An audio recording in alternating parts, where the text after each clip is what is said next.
If you're listening to this, there's a good chance you own at least one notebook that scares you a little. Maybe it's brand new, hardcover, beautiful cover, perfect paper. Maybe you bought it after watching a reel about changing your life in 30 days. Or after a hard week when you promised yourself, this time I'll get my life together. And then, nothing.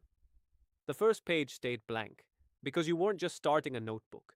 You were starting a new version of yourself. That's a lot of pressure for a piece of paper. So, if you're holding a journal right now, or if it's buried in a drawer somewhere, this episode is for you. Not to fix you, not to judge you, just to sit with you for one page. Let's start with something simple. If you can, open your journal. If you're not at home, just open the Notes app in your phone or write in your head. That counts too. First question: what did you secretly hope this journal would do for you? Not the socially acceptable answer, not be more productive, or be grateful, or be positive. The real one. Maybe you wanted it to erase a past version of you, to prove to yourself that you're finally serious. Maybe you wanted it to make you more disciplined, more aesthetic, more like the person you imagine when you close your eyes. It's okay. You can say it. Now, if you're writing, you can start like this. I bought this journal because, not because it looks good, not because it was on sale, because of what you wanted it to change. Here's the hard part. No one tells us. Most of the time, we don't avoid the journal because we're lazy. We avoid it because we're afraid of meeting ourselves honestly. On paper, you can't swipe away or distract yourself with another tab. On paper, your thoughts sit there, staring back. Maybe your first page has to be perfect. Perfect handwriting, perfect quote, perfect version of you. So days pass, weeks, the notebook waits, you wait, nothing starts. I want to offer you a different way to begin.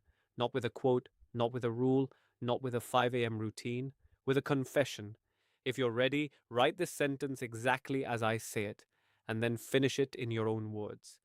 I don't actually know who I'm supposed to become, but I'm tired of pretending I already am. That's it. That can be your first line.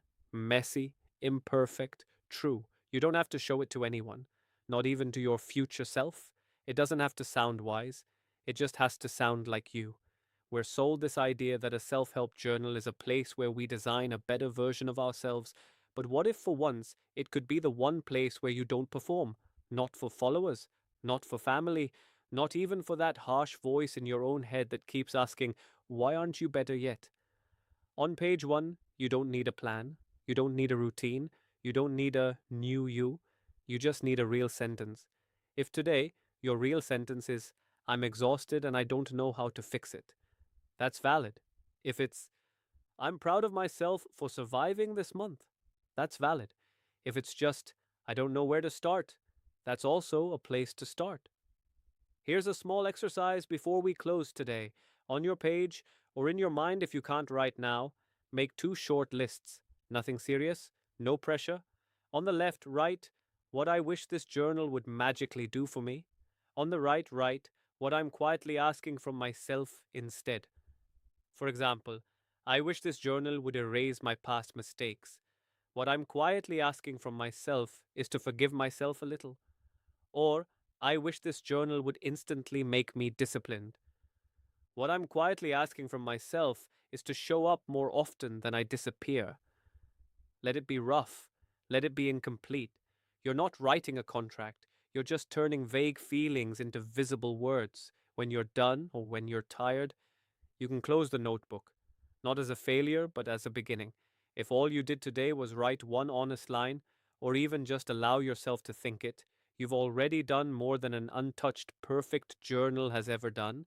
Page one doesn't have to be powerful, it just has to be yours.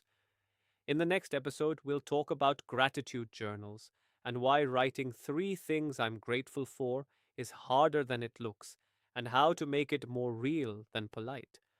Until then, keep the notebook somewhere you can actually reach, not on a pedestal, not sealed in plastic, just within arm's length. You don't have to be ready for a whole new life. You just have to be ready for one more page.